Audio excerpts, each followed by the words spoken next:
গতকাল বাড়ি যাব বলে ঝটপট রেডি হয়ে নিয়েছি, বিকেলে ট্রেন ধরবো। তো বিকেলের ট্রেন তো আর ধরলাম না, বাইকে করেই বেরোলাম। কারণ এখানে এসে বললো কি চলো বাইকে করে যাই, আজকে বাইরে ওয়েদারটা খুব সুন্দর আছে। আমি বললাম ঠিক আছে, কিন্তু যদি বৃষ্টি হয়, বলছে হলে দাঁড়িয়ে নেব না কোথাও একটু। দিয়ে তাই বেরিয়ে পড়লাম। পানাগড়ে ঢোকার আগেই দেখছি ঝিরঝিরে বৃষ্টি হচ্ছে। তো হালকা হওয়াতে আমি বললাম দাঁড়িয়েও না, এই হালকা বৃষ্টিতে দাঁড়াতে গেলেও সময় নষ্ট হবে। দিয়ে সেই মতো এগোচ্ছি, আর এখানে রাস্তাটা নতুন হচ্ছে, খুব জ্যাম লাগছে, খুব অসুবিধা হচ্ছিল।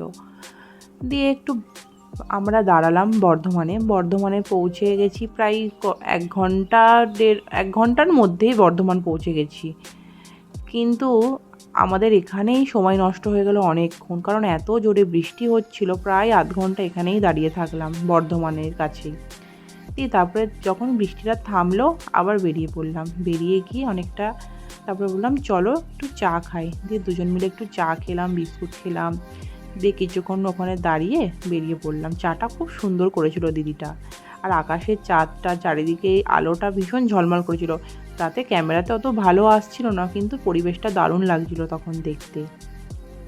আর কষ্টটাও হচ্ছিল না একটু ওয়েদারটার জন্য। এই যে আমার কলেজ পার করে দিলাম, মগরার কাছে চলে এসেছি। আর এই যে কুন্তিঘাট ঢুকছি, এখান থেকে আমি মিষ্টি নেব। মিষ্টির দোকানে এত সুন্দর মিষ্টি বানায়, দেখবেন মিষ্টিগুলো দেখেই লোভ লাগবে, মানে প্রতিটা একটা ট্রাই করি। আমি যতবার বাড়ি যাই এখান থেকেই মিষ্টি নিয়ে। এই যে চলে এসেছি সুদীপ্তা, ওর সাথে দরকার ছিল। আমি বললাম তুই আয়, এই পথেই দেখা হয়ে যাবে, কারণ আমি কালই বাড়ি চলে যাব। ও তাড়াতাড়ি করে চলে এসেছে, ঝটপট ওর সাথে কিছুক্ষণ গল্প করে নিলাম। তো তারপরে আবার বেরিয়ে পড়লাম। তো মাকে আমি বলিনি যে আমরা বাইকে করে আসছি, মাকে অনেক পরে বলেছি যে বাইকে করে আসছি।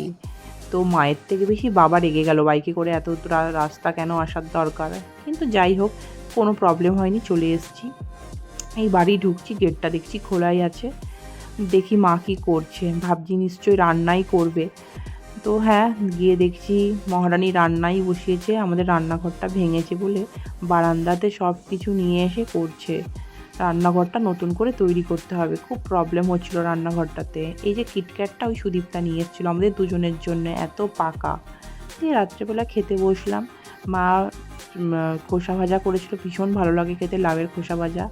আর এই ডাল সিদ্ধ দিয়ে আমি সব ভাত খেয়ে নিতে পারবো, কিন্তু না, খাসির মাংস করেছিল, যেটা আমার খুবই প্রিয়।